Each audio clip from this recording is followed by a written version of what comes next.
텍스토머 정품을 꼭 확인하세요. 우리 집 방충망 바꿨어요. 미세벌레 덤벼봐 먼지 모두 덤벼봐 촘촘해서 촘촘만 방충망은 촘촘만 예쁘고 통풍까지 좋아요. 방충망은 촘촘만 주식회사 텍스토머. 텍스토머의 이동식 촘촘망 더블랙이 새로 나왔대요. 미세벌레 덤벼봐 먼지 모두 덤벼봐 촘촘해서 촘촘만 이동식 촘촘망 더 블랙. 떼었다 붙였다 청소도 간편. 이사 갈 때 떼어갈 수도 있으니까. 방충망은 촘촘만 주식회사 텍스토머. 탐라오렌지에서 여름철 감귤을 소개합니다. 황금향.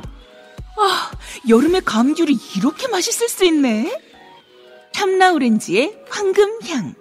지금 인터넷에서 탐라오렌지를 검색하세요.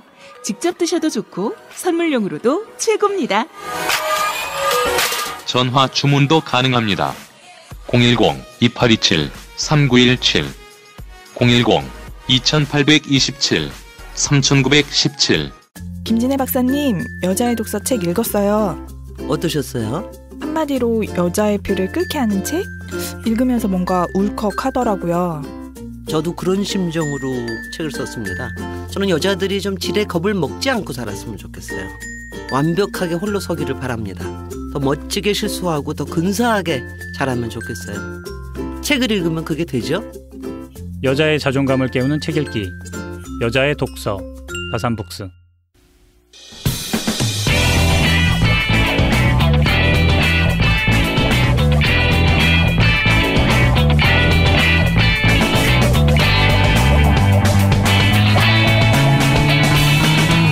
김어준의 뉴스공장.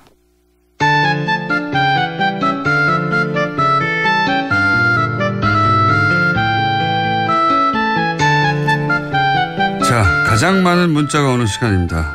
노르가즘 정의당 노회찬 원내대표 나오셨습니다. 안녕하십니까? 네, 안녕하십니까? 예, 저희가 이제 1주년 공개 방송을 기획하고 있거든요.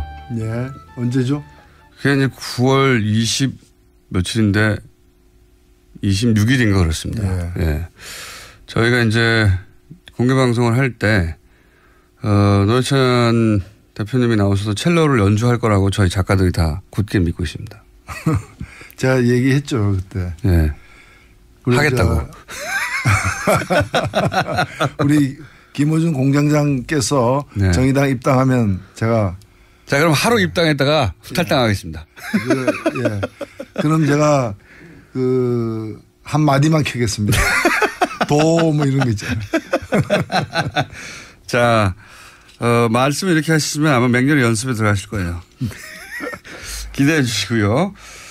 또 사건이 많습니다. 일단 이재용 삼성전자 부회장 징역 5년 선고된 것에 대해서 이제 이건 이제 미국이면 24년 선고됐을 것이다. 이렇게 말씀하셨잖아요. 예. 사실 미국 양형 기준 매뉴얼이라고 아주 이제 정교하게 짜여진 게 있습니다. 아, 그걸 직접 보시고 하신 말씀이세요? 예, 그렇습니다. 이에 따르면은 일단은 뇌물죄만 뇌물 플러스 횡령인데 뇌물죄만 놓고 보자면은 특검이 기소한 거는 모든 뇌물의 총액이 443억이었다. 예. K스포츠 미르까지 합해서. 예. 그래서 특검 주장이 받아들여진 걸 기준으로 하면은 최소 24년 4개월. 이고요. 최소? 예, 최소. 왜냐하면 이 경우에도 이제 양형에 따라서 최장 30년 5개월까지 받을 수 있습니다. 근데 특검 주장 중에서 이제 K스포츠 미르는 안 빠지고. 받아들여지고 승마 부분만 이렇게 77억만 인정됐잖아요. 재판부의 주장. 에 따르더라도 미국 같은 경우는 이게 최소 15년 그리고 최장 19년. 최소가 15년이라는 예. 거예요. 근데 이게 다 횡령을 빼고 뇌물만 가지고 따진 거고요. 횡령까지 보태게 되면 여기서 더 늘어나겠죠. 뭐 9개월로 재산 도피하는 것도 빠진 거고요. 그렇습니다. 예, 그것도 빠진 거죠. 네. 그러니까 뭐 20몇 년 최소 20몇 년은 선고되었을 것이다. 그러니까 어찌 보면 이거는 뭐 판사 재량보다도 한국의 법률 자체가 이런 범죄들에 대해서 이런 반사회적 이 범죄들에 대해서 관대하게 지금 법이 되어 있기 때문에 그렇습니다. 그러니까 이 재벌들에게 한국 사회가 좋은 사회죠. 네. 한국의 법이 대표님에게는 굉장히 가혹했던 것은 제가 기억하고 있습니다. 법도 가혹했고 그다음에 이제 법을 또 잘못 제가 볼 때는 아마 그것도 청와대에서 이게 논의를 하지 않았나. 그렇겠죠. 예. 국회의원직을 상실하셨잖아요. 예. 그러니까 그게 아마 그런 이제 청와대 비서실 회의 같은 데서 그래서 저는 그거 한번 좀 들여다보고 싶어요. 이번에 청와대에서 발견된 그 파일. 예, 본인 그 시기가 제가 대법원에서 판결 받던 그 시기에 해당되더라고. 그러고 보니 삼성과 대단한 악연이 삼성 엑스파일을 이제 공개하셔가지고 통신비밀보호법인가요? 예. 뜬금없이 적용당해서 그 직을 상실하셨죠. 국회의원 진짜 어렵게 됐는데. 근데 이번에 이재용 재판에서 제가 하나 꼭 지적하고 싶은 건 뭔가 하면은 이 감형을 굉장히 많이 했어요, 사실은. 그러니까 뇌물죄의 적용을 갖다가 최소화한 것도 케이스 붙인 미를 뺀 것도 문제지만은 이제 나머지를 놓고 보더라도 최소 형량만 이 감형을 많이 했는데 감형 사유 중에서 기가 막힌 게 이 대표적인 게 국민연금에게 압박을 가해가지고 제일모직과 그 삼성물산을 합병시킨 거잖아요. 이 행위가 유죄 판결을 받았는데 감형 사유가 뭔가 하면은 그러나 이 행위가 이걸 통해서 이제 삼성의 승계 작업, 증여권 승계 구도를 이제 만들어낸 이 그 범법 행위가 이재용 개인의 이익만이 아니라 계열사의 이익에도 기여했으므로 감형한다 이렇게 돼 있어요. 계열사의 이익은 이재용의 이익이 아닌가요? 그렇죠. 그럼 예를 들면은 도둑이 돈을 훔쳤는데 그 돈을 가지고 생활비로 내놨다 일부를. 그러면 도둑 개인만이 아니라 가정의 이익에도 기여하였으므로 감형한다. 식당 가서 그거 가지고 뭐 비싼 밥 사 먹으면은 국가 경제에도 기여한 바 있으므로 감형한다. 이게 말이 되는 얘기냐 이게. 식당 주인의 복지에도 기여했으므로 감형한다 이런 거 아닙니까? 그러니까 이거는 부당이익이기 때문에 원천적으로 범법 행위를 통한 부당이익이고 예를 들면 작물이잖아요. 훔친 물건인데 그 훔친 물건을 가지고 누구한테 그 동네 사람에게 나눠줬다 그래가지고 동네 화목에 기여한 바 크므로 감형한다. 이게 말이 안 되는 거죠. 동네 사람도 아니에요. 본인이 오너인. 그리고 그 계열사라는 게 그 본인 이익이 결국에 본인에게 이렇게 집중되는 건데 말이죠. 자, 그 대목에 대한 지적 굉장히 많은데 또 하셨고 이렇게 되면 이재용 부회장에게는 물론 뭐 이재용 부회장에게 너무 과한 징역이 선고됐다고 하는 측도 있긴 합니다만 이재용 부회장이 말씀하신 대로 그렇게 많이 감형을 받았다면 반면에 어쨌든 뇌물죄는 적용이 됐기 때문에 박근혜 전 대통령 재판에는 아주 불리하게 적용할 수 있다. 이렇게들 얘기해요. 그렇습니다. 제가 볼 때 2심에 어떻게 될 것이냐가 관심들이 많은데 이 뇌물죄가 무너지지 않는 한 일단 뇌물죄가 유지되는 한 더 이상 감형되기 힘들다라고 보는 거죠. 박근혜 전 대통령은 못해도 10년 이상이 나오게 되는 거죠. 이렇게 되면. 그렇죠. 제대로 된 재판을 한다면은. 그래서 오늘 얘기 나눈 이정열 전 판사는 박근혜 전 대통령의 전략을 바꿔서 이제는 이재용 부회장이 불리한 진술을 할 수도 있다. 본인이 살려고. 이때까지는 운명 공동체였는데 법에 건져서 보자면 박근혜 전 대통령이 본인이 적극적이었고 이재용 삼성 부회장이 소극적이었다고 판결이 된 거니까 아니다. 저쪽에서 적극적으로 요청했다고 말을 할 수도 있다. 이제 뭐 그렇게 되면 이전 투구가 되는 거죠. 진흙탕에서 이제 두 분이 뒹구는 거죠. 자, 뒹군다.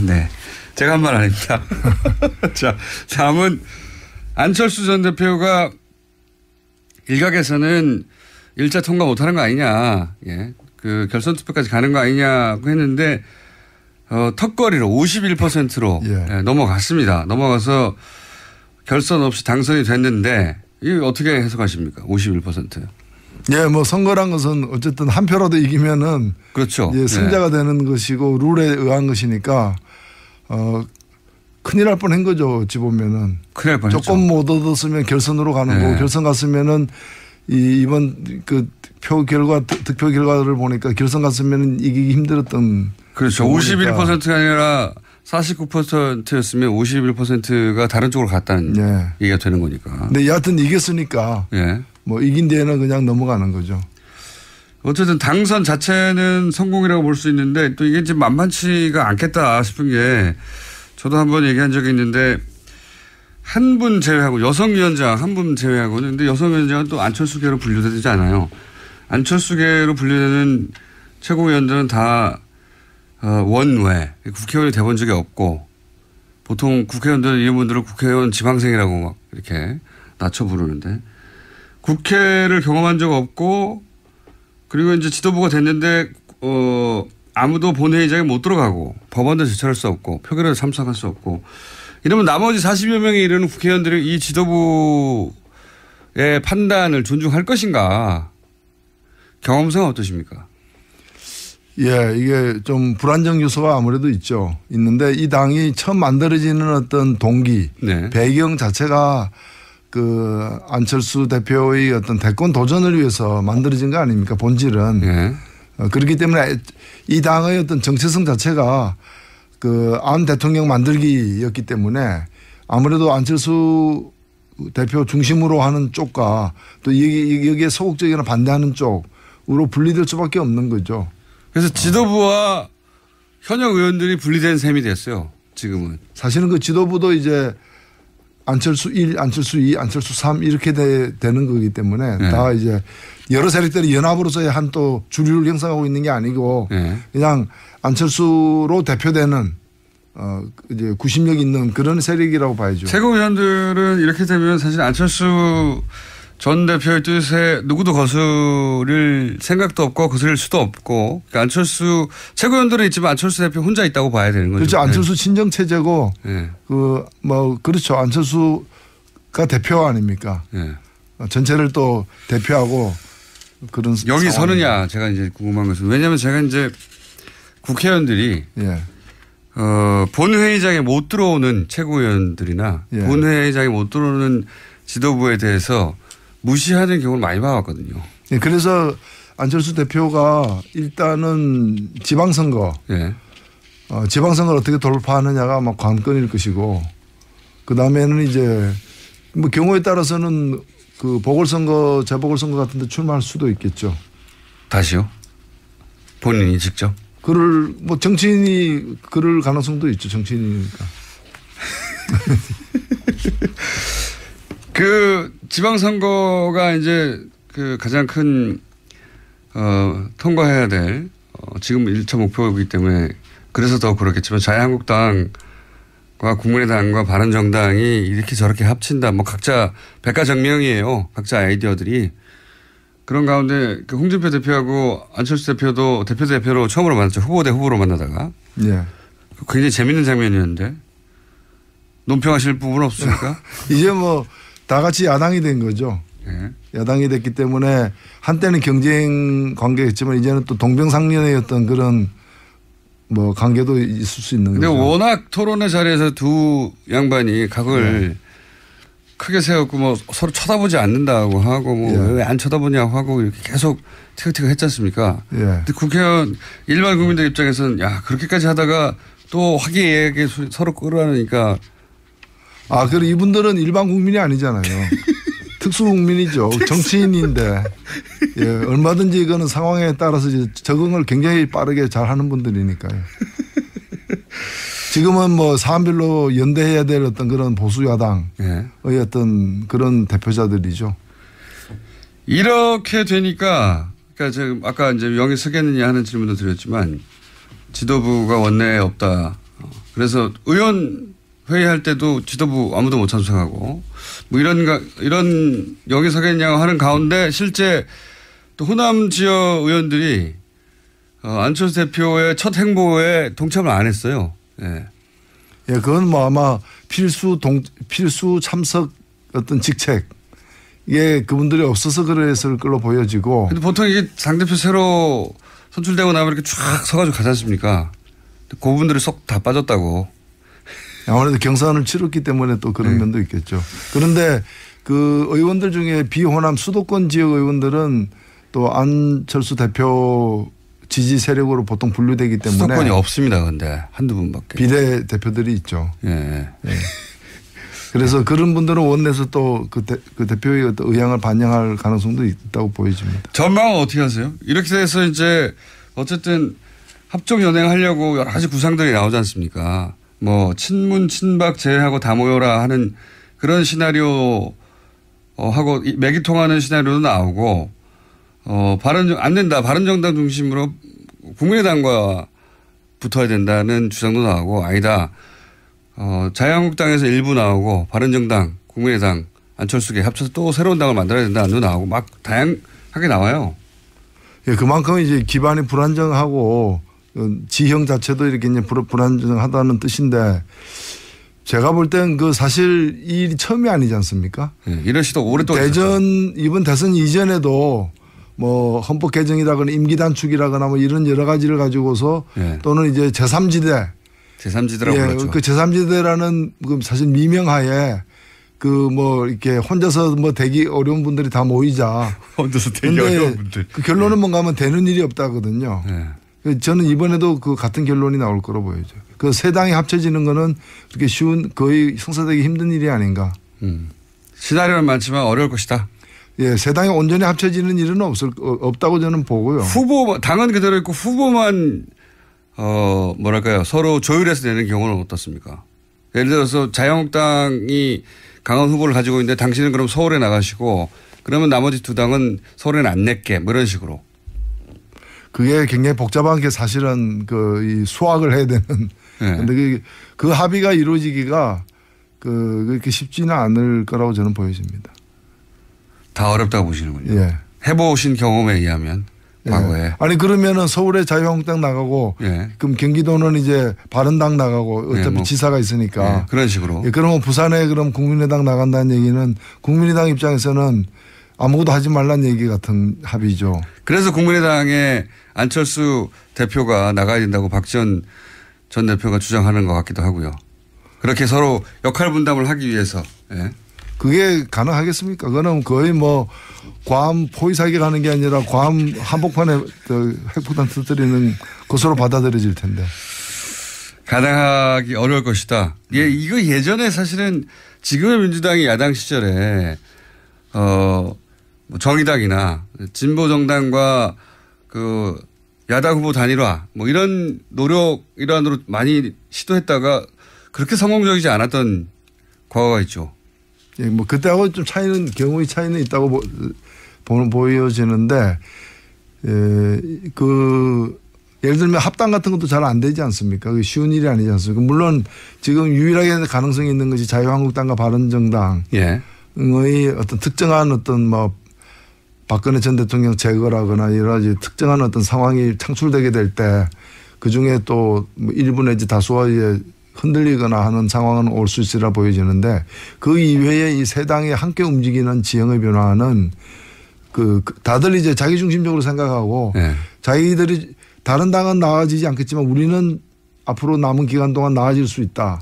뭐 이런 생각들을 다들 하고 있는 상황이어서 나아질 가능성이 없다는 게 확인되는 시점까지는 별로 안 움직일 것 같고 그 움직이는 시점은 다음 총선 직전 정도가 되지 않을까 싶기 때문에 3년 정도 남았다. 예. 말하자면. 예. 남았기 때문에 그렇잖아요.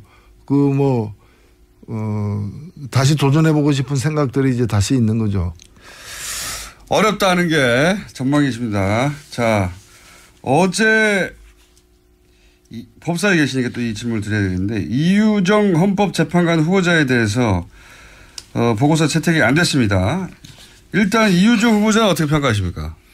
예, 뭐 소문난 잔치에 먹을 게 없었다. 예. 저는 그렇게 보는데 일단 처음에 제기된 것은 이제 여러 후보들 내지 정당들 심지어는 뭐 민주노동당까지도 홍보대사 내지 지지선언 이런 데 참여를 한 바가 있기 때문에 정치 편향이 너무 심한 거 아니냐라는 지적을 일부 보수 야당으로부터 받았는데 막상 그 뚜껑을 열어보니까 그렇지 않았다는 거죠. 심지어는 오히려 과거에 이제 민정당 국회의원을 2번이나 지내고 총 국회의원 4번이나 지낸 대구 출신의 한병채 헌법재판관 같은 경우에는 85년 선거에서 민정당에 낙선하고 민정당 후보로 나가서 선거 낙선하고 3년 후에 헌법재판관이 됐어요.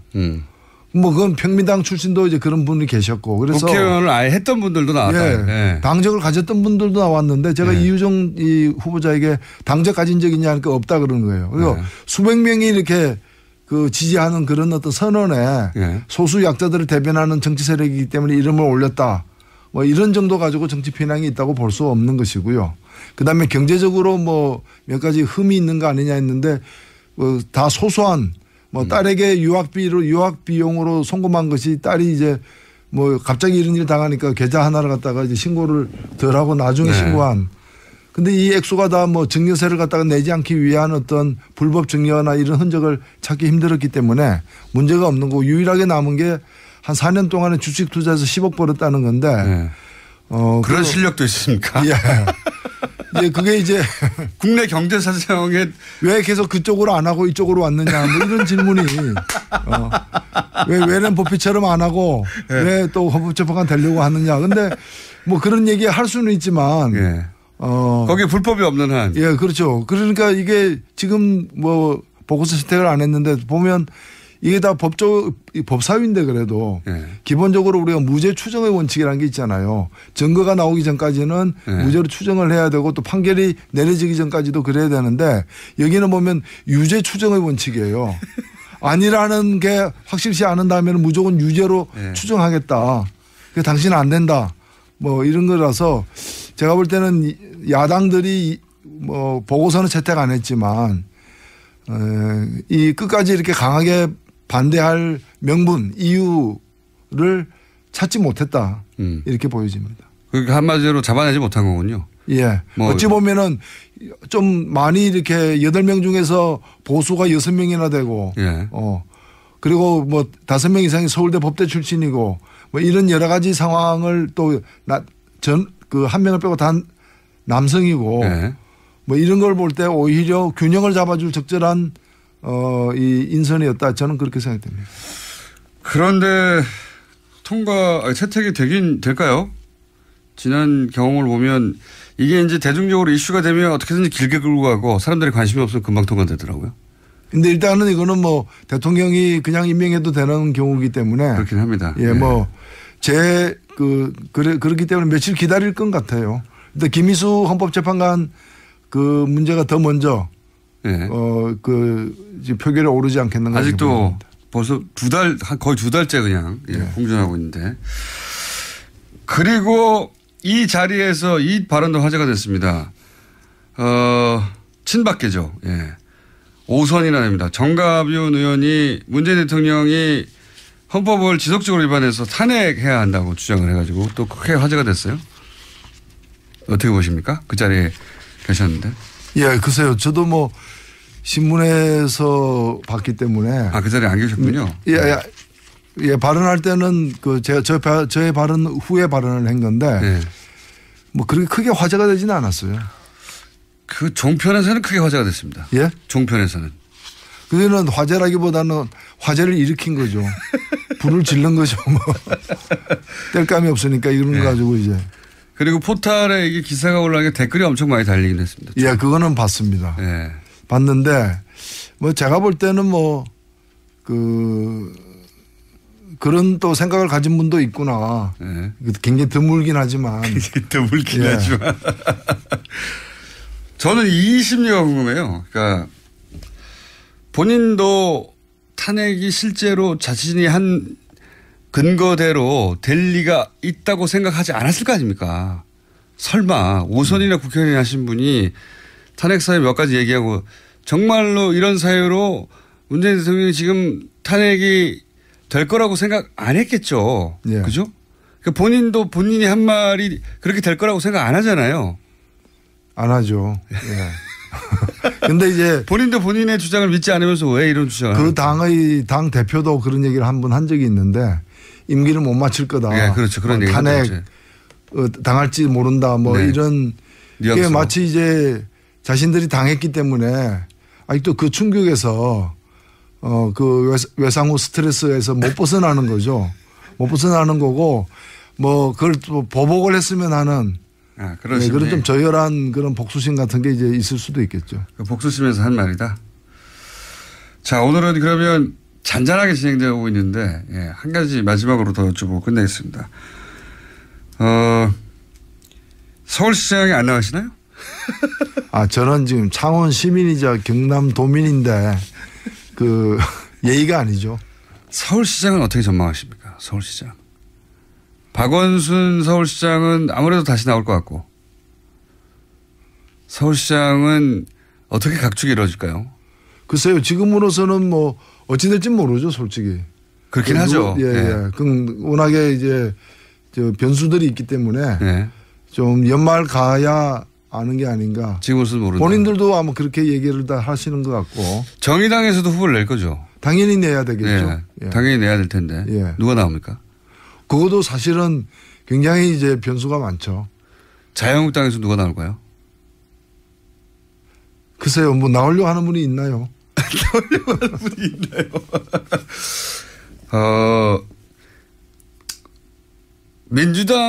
민주당에서는 박원순 서울시장도 경선에 참여해야 되는데.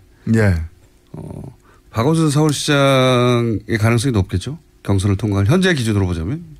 모르죠. 다 모르신다고.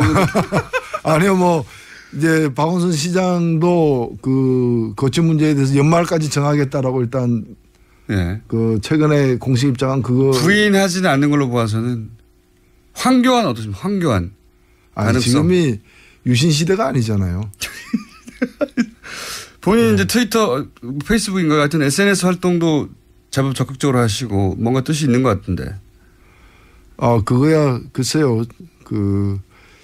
이게 뭐 합도 호국단 선거도 아니고. 오늘 노회찬 대표님이 왠지 뭐랄까요. 약간 기온도 빠지신 게 아침 식사를 못 하고 오셨어요. 기온 빠진 게 아니라 예, 적절히 쓰고 있죠, 뭐. 적절히요? 예. 아무래도 힘이 없다는 핑계로 다음에 첼로 연주를 안 하려고 하는 거죠. 첼로 연주 저희가 꼭 하시도록 만들겠습니다. 입당하십시오. 아니 그러니까 제가 아침에 입당해가지고 첼로 연주 끝나면 탈당할게요. 예, 그건 인정이 안 되는 거죠. 예. 며칠 이상 입당해야 됩니까, 그러면? 10년. 10년. 예, 그래야 강산이 변하니까. 오늘 여기까지 하겠습니다. 정의당 노회찬 대표였습니다. 감사합니다. 네, 감사합니다. 또 떨어졌어. 너 또 입사 시험 봤어? 아니, 차량용 핸드폰 거치대 말이야. 여러 개 사봤는데 실패의 연속이야. 떨어지고 시야 가리고 운전석에서도 멀고 뭐 좋은 거 없을까? 싼 것만 찾으니까 그렇지. 제대로 된 거 하나 사서 편리하게 쓰는 게 더 낫지. 그런 게 있어? 그럼 있지. 1, 2, 3 할 때 2. 힘 세다 할 때 힘. 2 힘. 2 힘? 2배로 힘이 세다는 건가? 네이버 검색창에 2 힘을 검색해보세요. 오빠, 우리 어디 가는 거야? 정수 가지. 와, 우리 말 타러 가는 거야? 그렇게 좋아? 고민하지 말고 장수로 오세요. 온 가족이 즐기는 승마 체험과 국내 최대 규모의 말역사 체험관 등 장수에는 정말 볼 것, 누릴 것들이 넘쳐난답니다. 말의 심장 소리를 직접 느껴보는 장수에서의 하룬 여행. 장수는 항상 가까이 있습니다. 주말 여행은 장수로. 승마 체험 예약은 063-350-5486. 반지 벤지 반지 벤지 벤지 벤지 벤지 빠빤지 빠빤지 반지 벤지 반지 벤지 반지 벤지 오빠 나랑 무슨 게임 할 거예요? 벤지 벤지 벤지 벤지 빠빤지 빤빤지 오빠는 마법사 업데이트.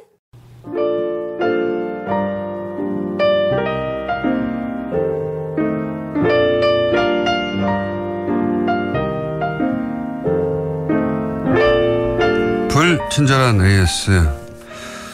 자, 마을버스 탔는데 뉴스공장이 나오고 있어요. 이런 문자들 요즘 많습니다. 택시를 탔는데 뉴스공장이 나오고 있어요. 이런 문자도 많고요. 동시에 파라과이입니다. 수도 아순시온에서 남쪽 카쿠페라는 도시에서 버스 타면서 듣고 있다. 그러니까 서울 마을 버스에서도 듣고 있고요. 파라과이 버스에서도 듣고 있는 뉴스공장입니다. 네. 그 외에도 휴스턴 이야기도 많습니다. 오늘 허리케인 하비가 휩쓸고 간 휴스턴에 사는 요청자입니다. 오늘은 비가 소강 상태인데 카테고리 등급 4의 허리케인은 실로 어마어마했다. 상상이 잘 안 갑니다. 예. 휴스턴에 계신 분 한번 연결해서 어느 정도인지 한번 들어봐야 되겠네요. 그리고 이정열 판사님이 샌프란시스코에서 들으신 분입니다. 샌프란시스코 운전하면서 서울교통 상황을 듣고 계신 분인데 이정열 판사님 시간이 너무 짧다고 보내셨어요. 제 생각엔 이정열 판사님의 친인척이 아닌가 싶은데 이건 추정이지만 친인척이 분명하다 싶은 문자가 또 왔습니다. 원종우 님, 창조과학에 대한 말씀 참 유익합니다. 원종우 씨가 오늘 창조과학에 대한 내용을 할 거라는 걸 미리 알고 계신 분이었죠. 알고 계신 분인 겁니다. 원종우 코너는 매일 해도 좋을 것 같아요. 이 문자가 오늘 아침 7시 11분에 왔어요. 원종우 씨가 방송도 안 했는데.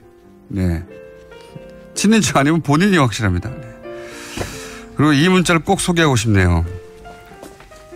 김어준 공장자의 목소리를 들으니 대학생 때 모습이 떠오릅니다. 정말 잘생겼었어요. 이거 제가 보낸 거 아닙니다. 네. 날씬도 하고 인기도 많았습니다. 네. 욕도 잘하고. 이런 문자 많이 보내주십시오. 저의 20대를 기억하시는 분들. 여기까지 하겠습니다.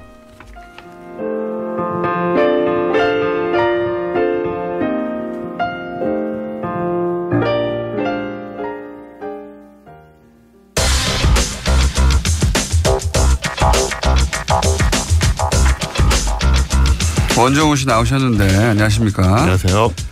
이 문자 뭡니까? 이 정체가. 창조과학을 오늘 할 거라는 걸 이분이 알 리가 없잖아요. 관련이 없으면 관계가. 본인 아니에요? 아니고요. 네. 제가 페북에다 올리거든요. 뭘 할 거라고 매번. 아니 오늘 창조과학에 대한 말씀 참 유익합니다. 이게 어떻게 하기도 전에 나오냐고. 제 주변 분들이 그렇게 해주시길 했어요. 딱 마지막 편이라서 반응이 없다고 미리 해주시는 걸로. 네, 실토 나왔습니다. 네. 친족은 아닙니다. 친족은 아니고 네. 친구라고 친구. 하죠. 예, 친구. 자, 어쨌든 미리 유출된 오늘의 주제는 창조과학입니다. 창조과학. 네. 창조과학이 이제 잠깐 화제가 됐죠. 네. 네. 그래서 오늘 창조과학을 한번 다뤄볼까 하는데, 창조과학. 창조론과 창조과학은 다른 겁니다. 네, 다른 거죠. 이게 네. 이제 혼란스럽게 쉬운데 대부분 종교는 창조와 관련된 내용을 다 갖고 있잖아요. 네, 모든 종교는 그렇죠. 그렇죠. 네. 그래서 뭐 종교인이라면 그걸 이제 부정할 수는 없고요. 네. 근데 비종교인 제 입장에서도 그걸 이해를 하는데 예컨대 뭐 종교적 관점에서는 우주가 6일 안에 만들어졌다고 말할 수도 있고 네. 뭐 9개의 지옥이 있다고 말할 수도 있는 건데 이거는 이제 종교의 자유라는 전제 안에서 보정된 거잖아요. 네. 뭐 노아의 방주 얘기나 예. 뭐 기타 등등 다른 종교에도 뭐 이런 유사한 그렇죠. 믿지 않는 사람들한테는 신화에 가까운 이야기들이 많이 있습니다. 모든 예. 종교에 다 있다고 보시면 되고요. 예. 근데 여기에 과학이라는 라벨이 붙으면 이야기가 달라진다는 거죠. 그러니까 이런 거 같아요. 이게 소위 이게 지적 설계론인데, 네. 예. 그러니까 본인이 과학을 하는 사람인데 네. 6일 만에 우주가 창조됐다는 것은 본인이 평생 교육받고 또 스스로 연구하고 하는 본인의 과학적 지식으로는 받아들일 수가 없고 네.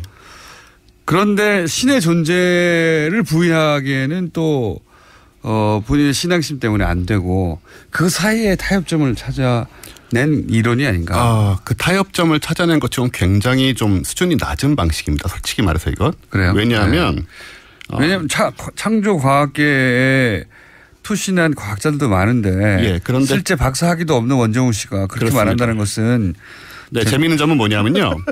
실제로 이 예를 들어서 이런 문제들 뭐 지구의 기온이라든가 우주의 기온이라든가 진화라든가 이런 걸 연구하는 전문가들 중에는 그런 창조과학을 그쪽에 연결시키는 분이 하나도 없다고 보시면 돼요. 다른 걸 연구하시는 분들입니다. 생화학자들이라든가 뭐 기계공학을 하신 분들이라든가 예. 그런 분들이 있어요. 네, 그분들은 직접적으로 이걸 연구하시는 분들이 아니죠. 네. 전공이 다른 거죠. 그러니까 지적 설계론이라는 건 간단하게 말하면 이런 거거든요. 이 우주가 이렇게 복잡한데 네. 무작위로 됐을 리가 있냐. 그렇죠. 지적인 존재가 이게 이제 시계공. 네, 눈먼 시계공. 네, 눈먼 시계공이라는 책도 있고 뭐 하여튼 네. 시계공 비유에서 처음 시작되는데 시계를 봐라. 이렇게 복잡한 게 저절로 생겼겠냐? 근데 그것도 훨씬 더 복잡한 예를 들면 인간이나 우주가 누군가 지적 설계를 하지 않았을까? 뭐 이런 거죠. 그게 이제 그런 생각을 할 수 있고요. 네. 사실 상식적으로 떠오르는 생각인데 그렇죠. 거기에 대한 반박, 논리적 반박은 모두 다 나와 있습니다. 그 부분들에 대해서 우리가 조금만 찾아보면 다 읽을 수가 있고요. 제가 여기서 비판하는 건 뭐냐면 네. 지적 설계 논리랑 접근보다는 그러니까는 창조 그러니까 종교적인 관점, 종교적인 믿음을 과학으로 계속 증명하려는 태도가 잘못됐다는 얘기를 하는 거죠. 그러니까 두 개가 만나면 안 되는 지점들이 있거든요. 그렇게 이제 학위를 가지신 분들을 비판하고 학위도 없는 사람 비판하고 있는 거예요. 네, 그렇습니다. 왜냐하면 이 주장하신 분들 중에는 분야의 박사들이나 그런 분들 꽤 있거든요. 그러니까 극단적인 표현을 하자면 제가 한 비유가 아니라 지적 설계론자들이 주장한 비유 중에 하나는 747. 네. 747 그 보잉 747 비행기의 부품들을 다 분해해서 사막에 뿌려봐라. 그런 다음에 뭐 바람이 불고 회오리가 불고 그래서 그게 다 747로 다시 합쳐지겠느냐. 누군가가 지적 설계를 한 게 아니겠느냐. 비행기보다 훨씬 더 복잡한데 우주는. 이런 비유를 들어서 이제 지적 존재가. 예, 굉장히 잘못된 비유죠. 네. 왜냐하면 기본적으로 생명, 생체라는 것, 생체가 가지고 있는 그 자기 조직력을 무시한 거고요. 두 번째로는 40억 년이라는 시간 타임 스케일을 보지 않는 겁니다. 그것은. 네. 그래서 기본적으로 아주 파기된 논이고요. 그런 거는. 유기체가 40억 년에 걸쳐서 점점 진화하는 것과 네. 다 분리되어 있는 부품들이 스스로는 붙을 수 없죠. 네. 예. 그것과 비교하면 안 된다 뭐 이런 얘기인데요. 그렇죠. 예. 어쨌든 과학이라는 라벨이 붙으면 왜 문제가 되느냐. 그러니까 창조론을 비판하려는 것이 아니고 창조론은 그런 신념의 문제고 신앙의 문제예요. 그렇습니다. 예. 네. 그걸 비판하려는 것이 아니고 그러니까 과학이라는 건 기본적으로 합리적이고 상식적인 추론, 관찰, 관측, 실험을 통한 검증이 있어야 되잖아요. 예. 그렇게 증명된 사실, 증명된 사실만이 과학으로 인정을 받는 거고요. 그런데 이 창조과학의 문제점이라고 생각되는 건 뭐냐면 어떤 특정 종교의 경전이 말하는 주장이 그 경전에 표현된 문자 그대로 사실이라고 확인하는 것이 목적이라고 보이기 때문입니다. 꼭 그렇지 않은 사람들이 즉 있으니까. 종교적으로 네. 제시된 것들의 옳음을 증명하는 것이 대전제라는 거죠. 여기서 지적 설계했을 때 지적 존재가 있어야 되니까 그렇죠. 이 지적 존재를 신이라고 하는 거죠. 그렇죠. 그런데 여기서 우리가 창조과학이라고 말하는 부분은 그거보다 더 작은 범위입니다. 사실은 일반적 지적 설계론보다 창조과학이라는 건 고유명사고요. 그러니까 이 창조 관련된 과학이라는 의미보다 훨씬 좁은 영역에 사실 있습니다. 예를 들어서 과학에서는 지구의 나이를 46억 년이다라는 어떤 전제를 깔고 그거를 증명하려고 하진 않거든요. 증거들이 조합돼서 그 답이 나온 거죠. 그렇죠. 답이 이것저것 뭐 검사해보고 반감기 조사해보고 어쩌고저쩌고 했더니 그랬더니 40몇 억 년이라고 하는 이제 추론이 나온 거죠. 그렇죠. 근데 창조과학의 주요 주장 중에 뭐가 있냐면 이제 젊은 지구론이라는 게 있거든요. 이건 말 그대로 지구의 실제 나이가 성경에 근거해서 6,000년밖에 안 됐다. 6,000년. 성경이 맞아야 하니까 그걸 이제. 네. 이게 이제 좀 과학이라는 얘기를 하기는 어렵다는 것인데 이 근거가 뭐냐 하면 아일랜드의 어셔주교라는 사람이 그 성경 앞부분에 있는 그 족장들, 그러니까 유대의 왕들이죠. 그 왕들의 그 나이를 역추적해서 찾아낸 게 BC 4004년입니다. 그 나이로 성경에 근거하여 추정해 보면 나이가 BC 4004년 정도. 그러니까 6,000년 전인 거죠. 그때 살았던 사람이다라고. 그때 이제 6,000년 전에 우주가 아담과 이브가 생겨났다는 겁니다. 지구가 생겨나고. 네, 성경적 관점에서 보자면. 그렇죠. 그래서 그 6,000년을 증명하기 위해서 다른 증거들을 도입을 하는 거죠. 네.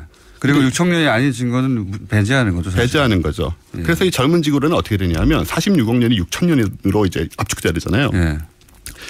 그러니까는 인간과 공룡도 함께 살았어야 되고요. 그 정도 압축해서 빨리빨리 하려면은 사실은 우리나라한테 맞는 이론인데요. 초압축 성장의 한국적. 공룡과 인간이 같이 살아야 되고. 같이 살아야 되고 이런 게 있고요. 그러니까는 사실 46억 년의 모든 지질학적, 고인류학적, 고생물학적, 진화생물학 증거가 다 나와 있는데 이걸 6,000년에 압축하려다 보니까 무리가 생길 수밖에 없습니다. 그렇겠죠. 이게 사실 어떻게 보면 제가 지난번에 여기서 얘기했던 지구 평면설하고 좀 크게 다르지 않잖아요. 지구가 6,000살이란 거는. 그래서 사실 반박하려는 시도 자체가 좀 궁색한 상황인데 이게 이제 말씀하셨듯이 이제 본인이 과학적 훈련을 받다 보니까 신앙도 과학으로 풀어보려고 하는 그런 욕구가 생기죠. 그런 욕구가 생긴 것이 창조과학이라고 하는 이름으로 만들어진 거죠. 예. 그렇죠. 근데 사실 창조과학에서 말하는 세계관이 종교적으로도 가장 보수적이고 가장 원론적인 그러니까 근본주의라고 하죠. 그것에 가깝다는 점이 이게 모순적인 좀 느낌들이 있고요.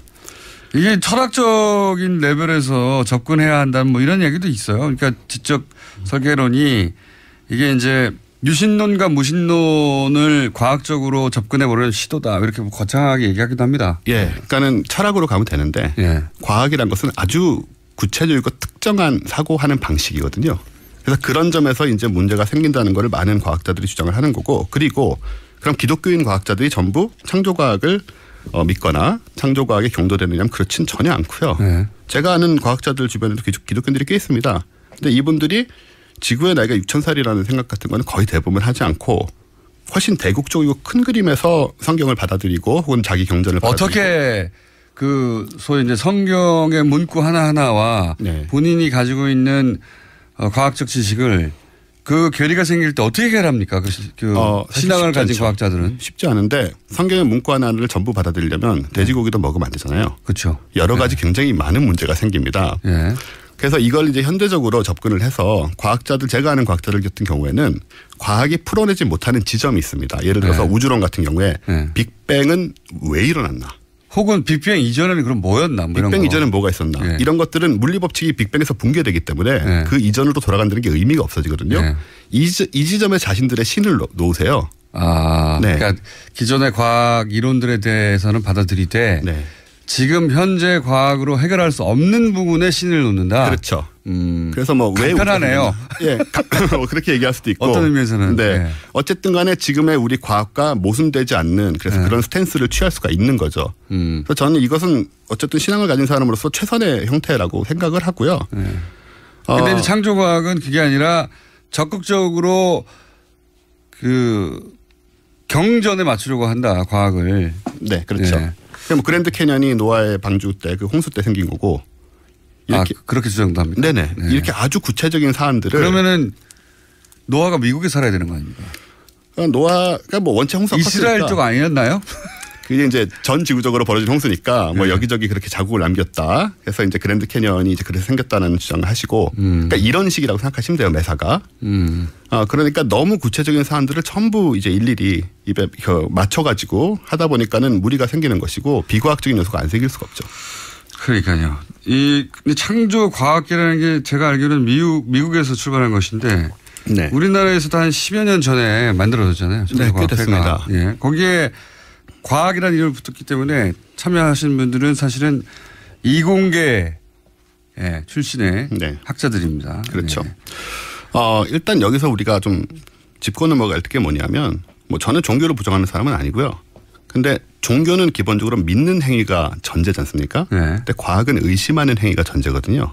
그래서 이 둘을 개인이 갖고 살 수는 있을지 모르겠습니다만은 섞어버리면 종교도 과학도 다 망쳐질 수 있다고 저는 생각합니다.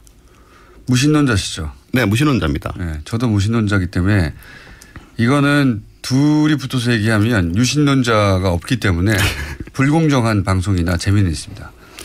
네, 어쨌든 종교가 믿는 행위고 과학은 의심하는 행위라는 점은 아주 기본적인 전제라서 저는 이것들이 깔끔하게 잘 분리됐으면 좋겠다는 생각이 있습니다.